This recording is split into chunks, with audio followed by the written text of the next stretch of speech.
नमस्कार साथियों, आप सभी के अपने YouTube चैनल बिहार शिक्षा में स्वागत है। आज हम बात करने वाले हैं बिहार डीएलएड 2022 में नामांकन के लिए प्रवेश परीक्षा आयोजित की जानी है।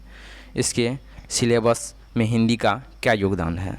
साथियों, टोटल 450 अंक के प्रश्न पूछे जाते हैं, जिसमें आपको 90 अंक अकेले हिंदी से होते हैं। यानी हिंदी से 30 प्रश्न पूछे जाते हैं और प्रत्येक सही प्रश्न के लिए 3 अंक निर्धारित किया गया है।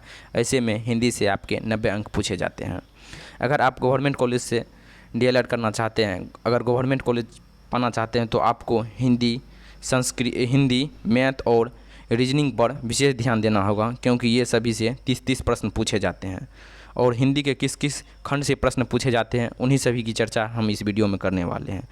हिंदी से 3 खंड से प्रश्न पूछे जाते हैं। पहला भाषा खंड। भाषा खंड से आपके 2 या 3 प्रश्न पूछे जाते हैं, जैसे हिंदी भाषा का विकास, स्वतंत्रता संग्राम के दौरान हिंदी का राष्ट्रभाषा के रूप में विकास, स्वतंत्रता के बाद हिंदी का राजभाषा के रूप में विकास, हिंदी की उपभाषाएं एवं बोलियां, देवनागरी लिपि, हिंदी की मानकीकरण एवं विश्व हिंदी सम्मेलन।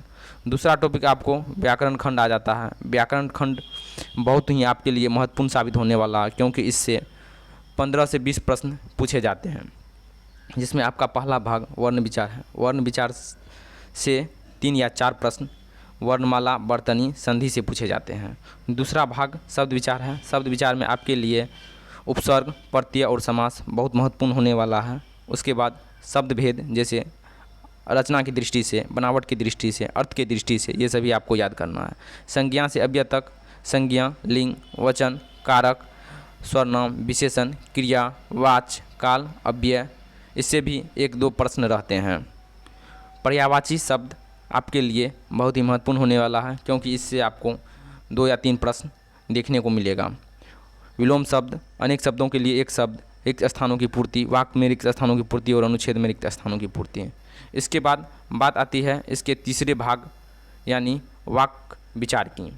वाक्य विचार से भी आपके 4 या 5 प्रश्न पूछे जाते हैं, जैसे वाक्य भेद, विराम चिन्ह, वाक्य शुद्ध, मुहावरे, लोकांक्तियाँ, कहावतें, क्रमबद्धता, वाक्य में क्रमबद्धता एवं अनुच्छेद में क्रमबद्धता, शब्दबोधक, पाठबोधक।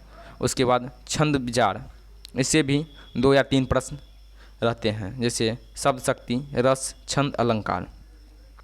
इसके बाद तीसरे खंड साहित्य खंड की बात आती है। साहित्य खंड से 5-6 प्रश्न पूछे जाते हैं, जैसे किसी कविता के कवि कौन हैं, किसी कहानी के कवि कौन हैं। आपसे ये भी पूछ सकते हैं उसके टाइम पीरियड क्या है, यानी आदिकाल के कवि कौन हैं। 650 से 1350 के बीच जो भी कवि थे वे आदिकाल के कवि के अंतर्गत आते हैं। भक्ति काल, जैसे गुरु नानक भक्ति काल के अंतर्गत आते हैं, क्योंकि उसका 1400 के बाद जन्म हुआ। उसके बाद रीतिकाल, छायावाद काल, जैसे पंत जी का जन्म छायावाद युग में हुआ। तो उसी प्रकार ये सभी आपसे प्रश्न पूछे जाते हैं। मिलते हैं अगले वीडियो में, तब तक के लिए जय हिंद।